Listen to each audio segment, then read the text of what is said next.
Welcome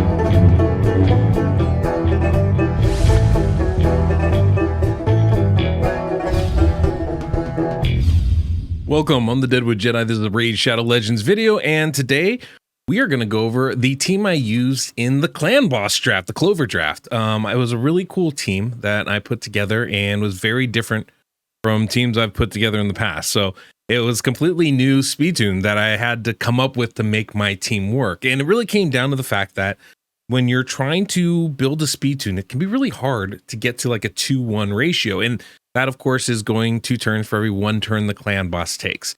And so I knew I would have to do that in order to have even a chance of winning, which I still didn't do, but I put a pretty good showing up.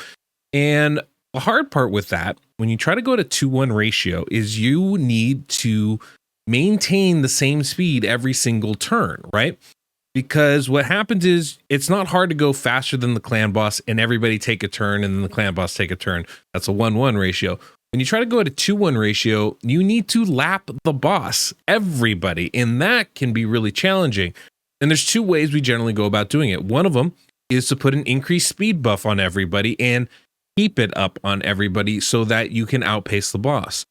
The other way to do it is to have a turn meter boost about halfway through, and that can help boost everybody else so they're fast enough to actually lap the boss, right?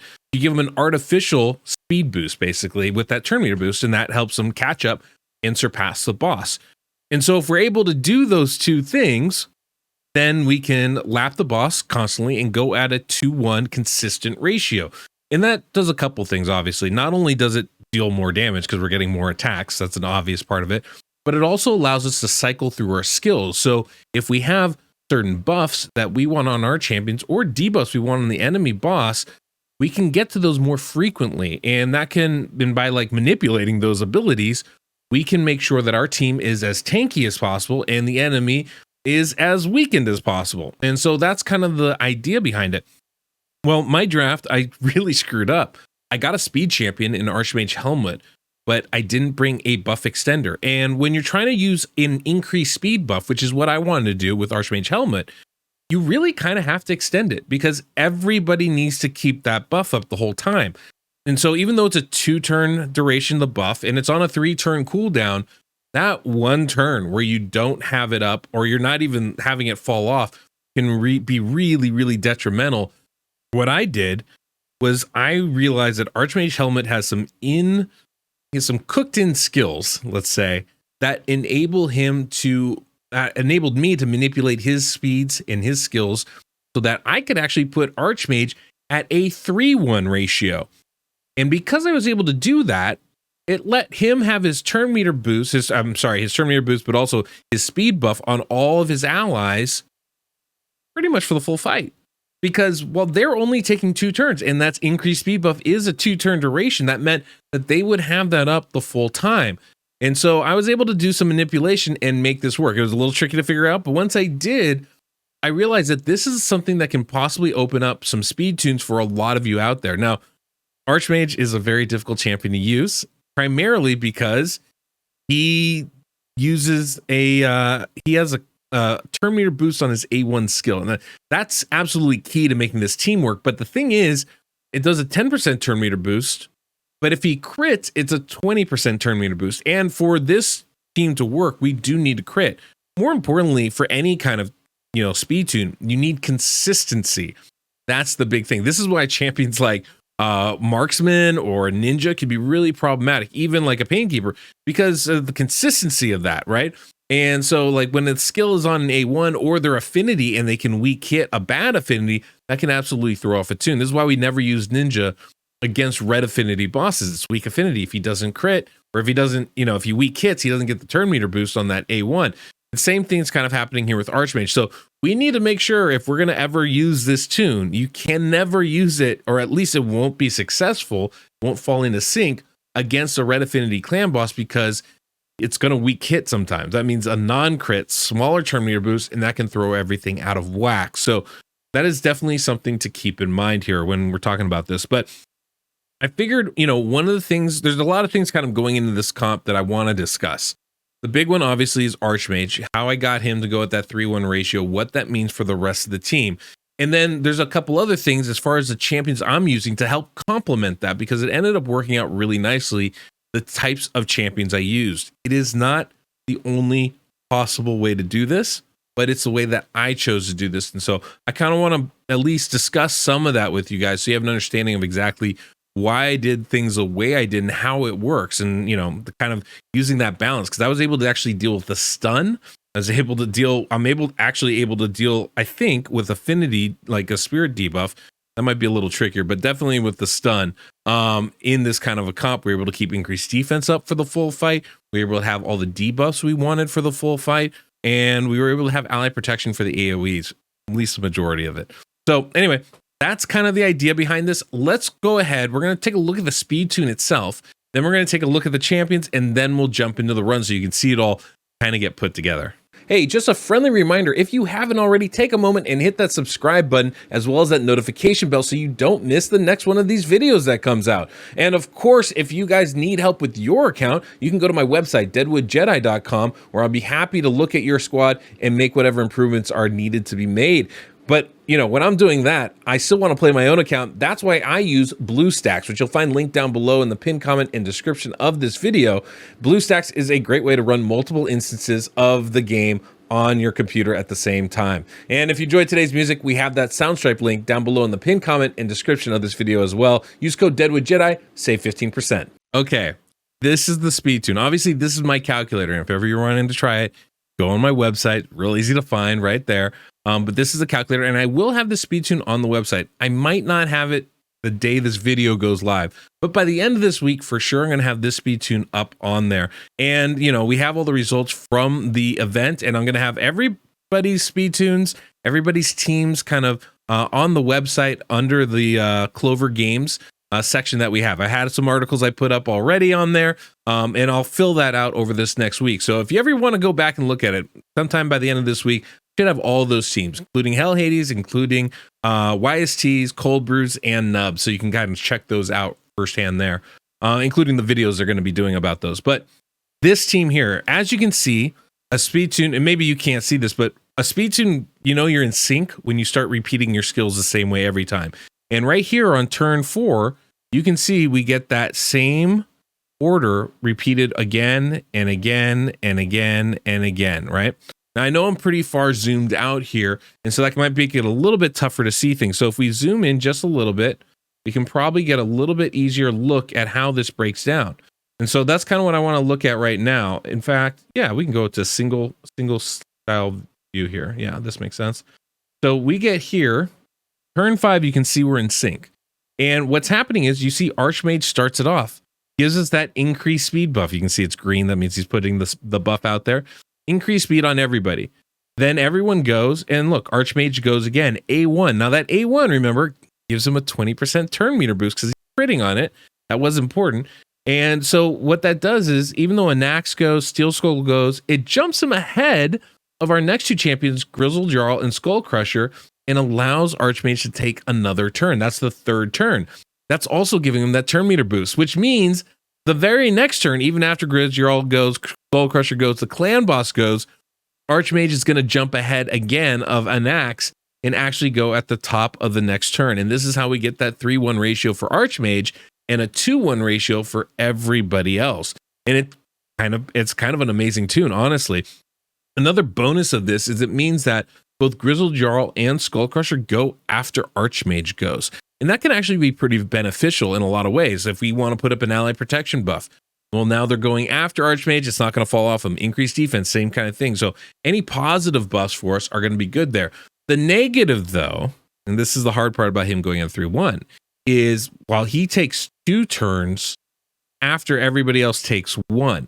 So you notice here, Skull Crusher, you see that unkillable ability? That means he's putting counterattack on all your allies. Well, because Archmage ends up taking 2 turns, those buffs end up falling off before the boss takes a turn. That's why it's the faded blue here. So that's the negative with it, where it's hard to kind of balance all these things, right? We want to be able to keep those buffs on everybody the full fight. This is why typically a speed buff team and an extender is a better way to go. You're extending the buffs that protect your team as well. And that's the kind of team I wanted to do. But because of circumstances, namely everybody else was a jerk and took all the good extenders, so I didn't have any options. Because of that, I was left with a plan B, and that's what this ended up becoming, but it worked. Maybe not as good as some of the other teams out there, but it did end up working for us, and I felt really, really good about it. Now, the other thing, I'm going to zoom back out a little bit here.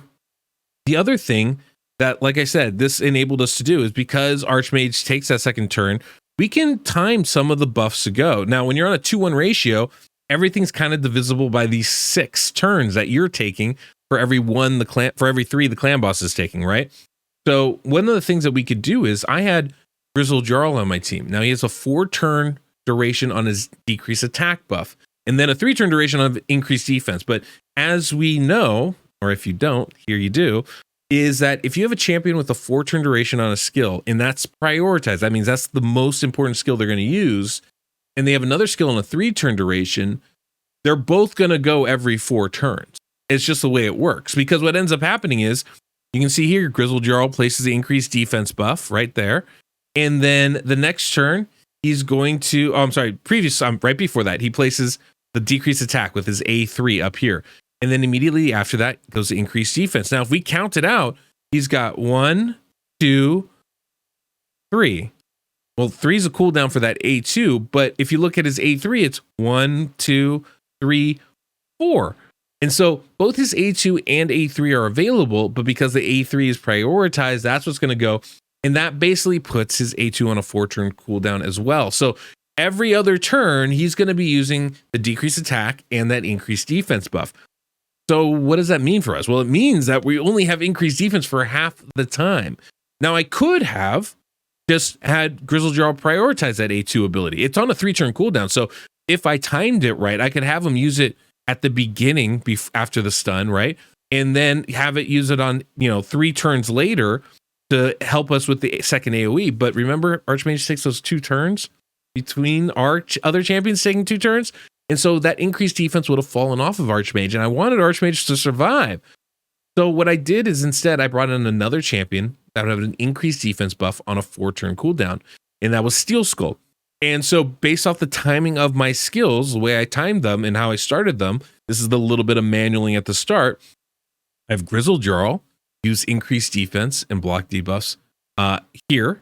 And then the very next turn, because remember, it's going to be every other turn because it's on a 4-turn cooldown, Steel Skull does it before the boss goes. So before every attack of the boss, we are getting increased defense on our champions, which is a great way to help mitigate damage. And so that's kind of the plan here is I have Grizzled Jarl, then Steel Skull, then Grizzled Jarl. And then if we look down here, Steel Skull places the increased defense. So that's how we're able to keep those buffs on everybody the full fight. Now, remember what I said about the 3-turn cooldown ability? Always following the 4-turn cooldown ability, always being kind of gated and being a 4-turn cooldown ability itself. This worked out really well for us. Not only does that mean that Grizzled Jarl gets to put the increased attack buff up or decreased attack buff up earlier in the turn. So after all the debuffs had fallen off, before the rest of our champions fill up the debuff bar, he has a chance to reapply that debuff, which is crucial for us.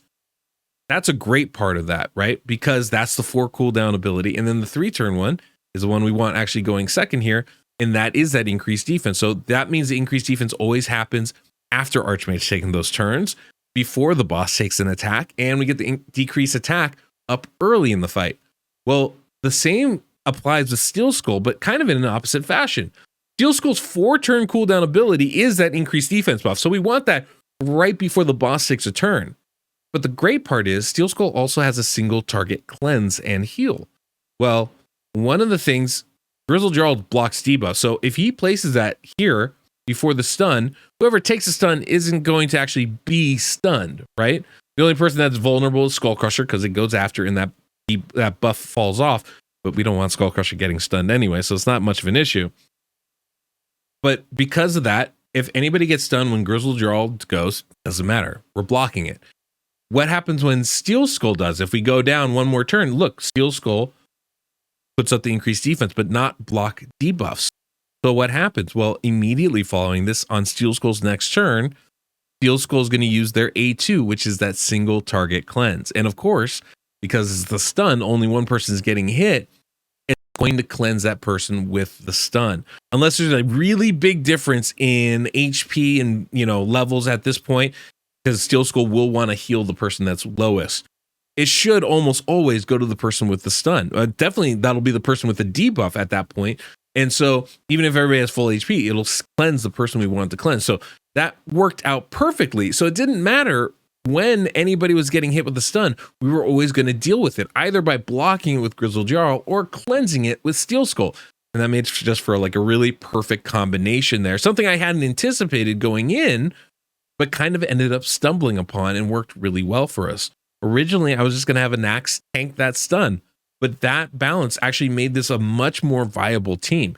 So this is a team that will work great on Void, should work great on Blue Affinity, I think works okay on Spirit. It might screw up a little bit on Spirit because of the decreased speed debuff, and we're not exactly blocking debuffs, right, with this team.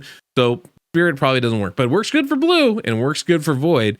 And I think that's enough to at least, show this as a possible team for people to use, right? And more importantly, something that people can continue to build upon.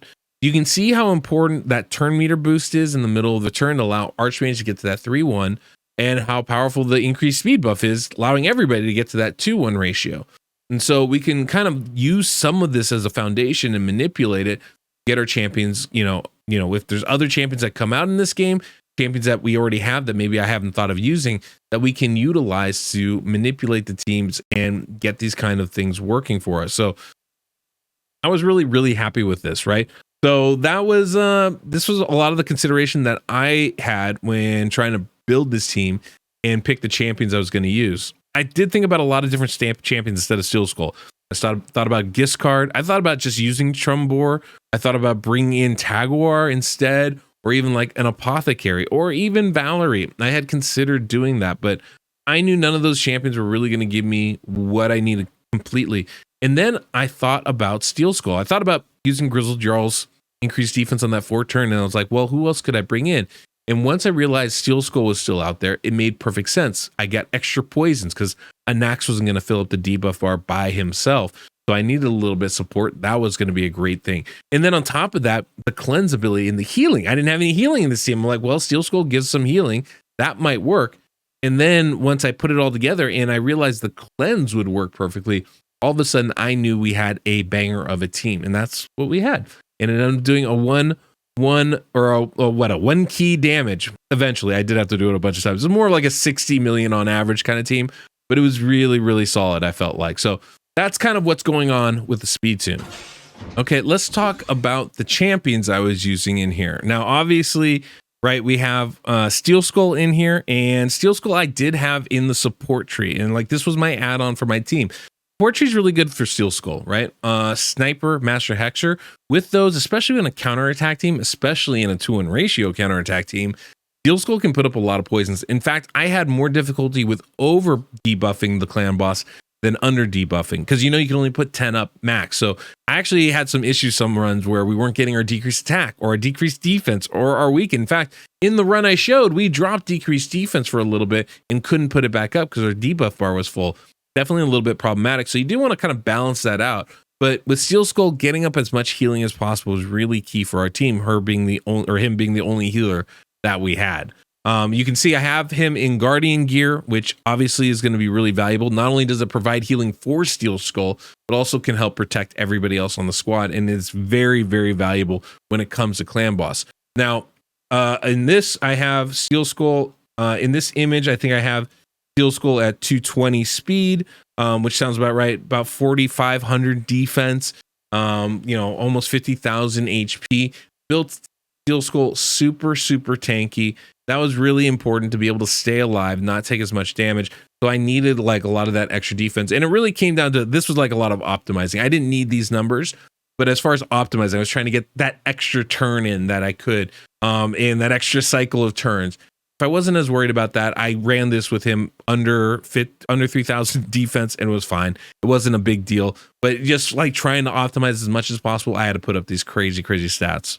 And then of course we got Skull Crusher. Now, Skull Crusher is in a defensive, defense masteries, offense masteries, not putting counterattack on himself. I wanted to give him the opportunity to get some free counterattacks in, and also support tree wasn't going to do a lot for him. I wanted to really mitigate as much damage as possible, and that's why we have both a Guardian and a Defiant set.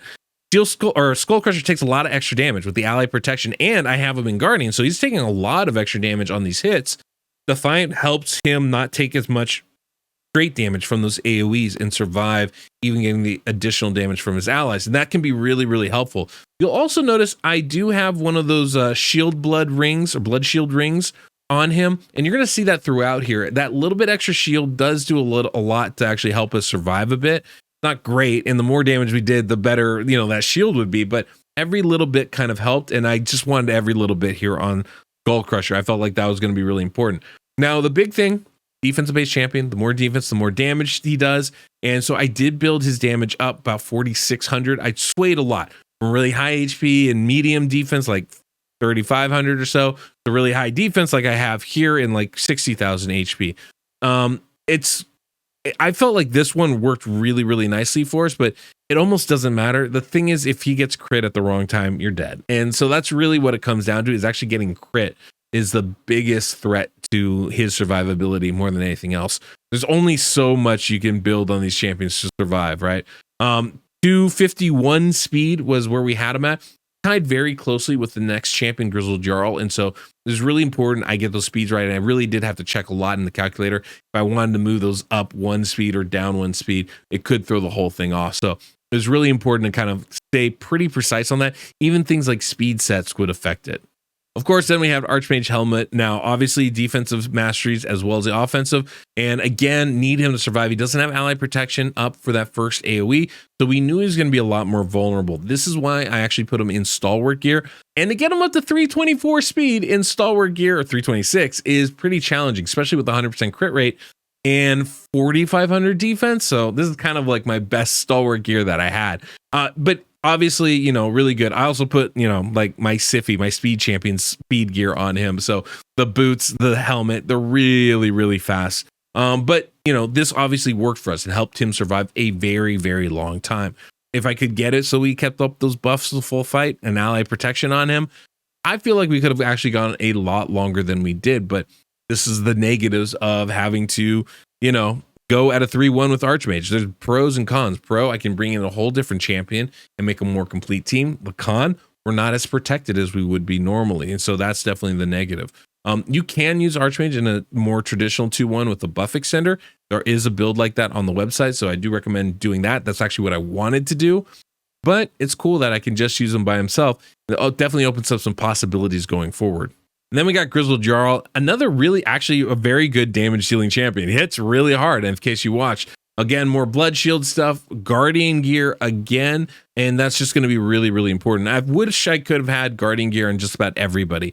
Not only does it provide protection for everybody else on the team, but also provides significant healing, which I think is actually pretty important, especially only having Steel Skull to provide it otherwise. So definitely would have liked to, expand that. But Grizz was great for us in this build. Obviously, defensive tree being not only a damage dealing champion, but defensive base champion just made a lot more sense. I did try the support tree, but it didn't make sense extending the debuffs because we were putting up the decrease attack every other turn. That wasn't changing. Even if I extended it by one turn, we'd still be vulnerable for one turn. So it didn't make a whole lot of sense for me to go support tree with him. I just figured let's just go defensive tree and let RNG hopefully keep us alive long enough. But obviously great champion. And then very last is going to be Anax. And Anax, obviously Stalwart gear again. And I find Stalwart gear actually to be the best on champions that are particularly squishy. So you notice I have it on Archmage, who's not protected by ally protection, and on Anax, who only has about 3,000 defense. And yet Anax survived as long as anybody. That 3,000 defense in Stalwart is definitely as effective as a lot higher level defense generally. So it was really, really helpful. And so whenever I have an attack-based champion, I generally will build them in Stalwart gear. And this is how we were able to get like 200,000 damage crits out of Anax because of that. Obviously, the perception set, so I could put perception gear on.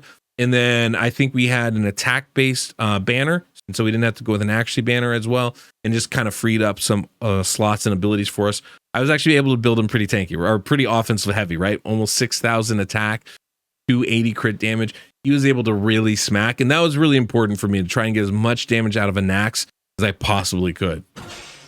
So this is the team that I was bringing in, right? We've got Grizzlejar, Nax, Steel Skull, Skullcrusher, Archmage, and obviously there's some presets here to help enable us to get into it as quick as possible. I didn't want to have to, I want to manual as little as possible here, right? But there is some that we're going to have to do. First off, I can kind of full auto everything else, but Archmage, we're going to start with the A1 on the first 2 hits. So I have to pause it here after an axe goes so I can A1 Archmage. And then Steel Skull, you know, one of the interesting things the way this goes is I have to use Steel Skull's A1 here, even though I didn't necessarily want to, because I need to cleanse Grizzled Jarl after this first stun. And so it took a little timing to work that out, including the fact that right here, I'm going to need Steel Skull to use their A3 ability. This will put us in sync. But on this second attack here, right after Archmage goes, I'm going to have to do the A1 again. So the A2 is still open. You can see it was available there, and we need it free because right here, we're about to take the stun and I need it cleansed. If I don't cleanse that, we kind of fall out of sync a little bit. Now, it's not the only way to sync it up, right? Basically, I just need Steel Skull and Grizzled Jarl's A3s to kind of alternate. And so you can definitely look in the calculator and figure out the timing that works best for you, but this is what worked best for me. But after that point, after that stun, basically, I can full auto it or click auto, let it run, and it's going to go up the whole time. And as you can see, we're able to get all the debuffs we want. We got plenty of poisons, almost too many from Steel Skull, to be honest. Not enough where I can turn off an Nax's A2, which I did try, and not enough where I can not have Sniper and Master Hexer on Steel Skull, which I also tried, but definitely enough where it can, if RNG is too much in our favor, it can overfill the debuff bar. And that's not usually an issue, except for the fact that I need that decreased attack to land from Grizzled Jarl. I need that decreased defense and weaken from a Nax to land. So if ever they fall off, it's really hard to put them back on is the problem. It's not so much that they won't land, it's just when they fall off, it's hard to put back on. Now, lots of ways we can have solutions for this, right? First off, if we had anybody that was a little bit more consistent with those abilities. So let's say I had a Jareg on this team, which I think would be a really good substitution for someone like Steel Skull. Provides healing, ally protection, and increased defense on the 4-turn cooldown, and decreased attack on the A1. Probably wouldn't be as big a deal, right? And I could pair that with again, a Grizzled Jarl, or even somebody like a Sepulchre Sentinel could be really good, right? Somebody that has that increased defense on a 4-turn cooldown. Those are champions that I think would have worked really nicely. In fact, Sepulchre Sentinel obviously would have been a better choice than Grizzled Jarl completely. That would have been my preferred choice here in that role, but got drafted ahead, so I couldn't do that. But that kind of idea of like, well, I have 2 4-turn cooldown skills. How do I alternate them? And this is the other thing. I built this team around Skullcrusher. If I didn't have Skullcrusher, I could build it in a totally different way. Let's say I don't have Skullcrusher. Well, I could use Grizzled Jarl in that Skullcrusher role to make sure we block the debuff from the affinity, right? If we wanted to, maybe, you know, try to keep it a little bit more affinity friendly, or just block the stun. And then I could bring in 2 ally protection champions and have them alternate on 4-turn cooldowns, right? That would have been totally fine. I could get Azure and I could get Jareg and have them alternate instead. And that would have been a completely different approach to doing this, but one that I think could have been viable. In fact, even still, I could have had somebody, if I had a Jareg, who I think would be really nice for this, have him on that 4-turn cooldown. He brings ally protection and increased defense. And then I can have an ally protector for the other half and another increased defense champion for the other half, and then I can use those 2 to give me what Jareg brings and have the balance going that way. I think that would have worked just fine. Of course, if I could have had champions on 3-turn cooldowns, that would have been even better, because then, you know, you can hopefully overlap some of those skills and help even the ally protection champions stay alive a little bit longer. So there's definitely more than a few ways to go about doing this, you know, and champions like Valkyrie or Martyr or legendaries in general would have been amazing for this and really help flush it all out. But, you know, we don't always have that option here. But one of the great things about this is Archmage obviously gives us that increased crit rate, increased crit damage. So we're all going to be hitting harder. I can build on the 70% crit rate and we're in really good shape. Now, if I had a buff extender, those buffs would stay on for the full fight.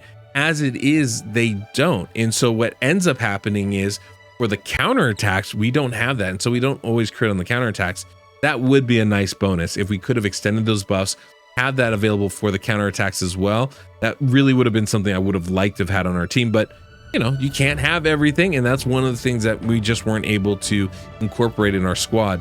But you can see, it works really good. We get good damage out of a Nax. We get good damage out of pretty much every, especially Grizzled Jarl does a really good job. And then when, the AoEs come, we are protected with increased defense every time. We do have ally protection every time, except for Skull Crusher and Archmage on the first one. On the second one, we definitely have it.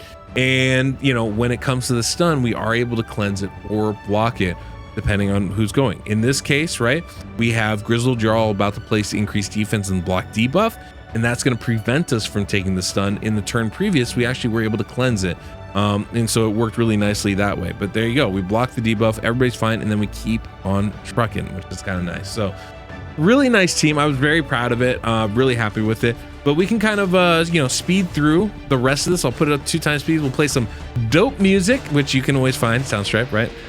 It's in the pinned comment description, the link to that. And then we'll go ahead and we'll come back at the end and talk about this team a little bit more.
So 70.34 million is a pretty good result, I'd say.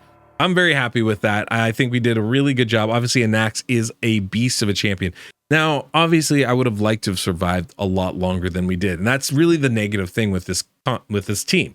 Because we didn't have that buff extender, we weren't able to keep everything on everybody the full time. I felt like the gear was on point. I felt like the champions I chose were actually the optimal champions for the ones I had available to me. But clearly, watching everybody else, there are other builds that can survive considerably longer than we were in this one. We didn't have any damage mitigator, right? No Venom Mage, no Geomancer. That would have helped. There wasn't any real shield champions, right? No Taragi, no Claude. And I think if with a couple of changes like that, we could have gotten some really, really good results. And obviously the 3-1 ability from Archmage really helps to negate the extension ability that we didn't have, right? Like 3-1 is great, and that enabled us to go to 2-1 ratio and keep this team competitive. But if we had a Godseeker, if we had a Grizzled Jarl, even if we had a Anchorite, I think that we would have done considerably better because we would have been able to keep the buffs that we did apply up even longer. And I feel like that would have been a better result for us. More importantly, that probably would have given us a lot more options of champions to bring in, to the point where maybe I would have kept Trumbor in this team and we could have had Leech in here, another ally protector, because if you can extend those buffs, all of a sudden they become a lot more valuable than they would otherwise, right? It just opens up some more options is the big thing. But as it is, I felt like really good team. I was really proud of it and had a lot of fun doing this. And, for me, this was a really fun draft because there were such kind of different teams going in it, and I thought it was really, really interesting. And I had no idea who was going to win when I went into this, honestly. Even though I thought the draft it kind of went about the way I expected, it was real up in the air who was actually going to be able to pull this out, and it was very good job by Hell Hades to do so. So anyway, that was pretty cool. That was the team. That was the build. Hopefully you guys enjoyed this. Like I said, I will have this on the website probably before the week is out. And maybe by the time this video goes live, I'm not 100% sure, but I'm going to try and get it up in the next day or two.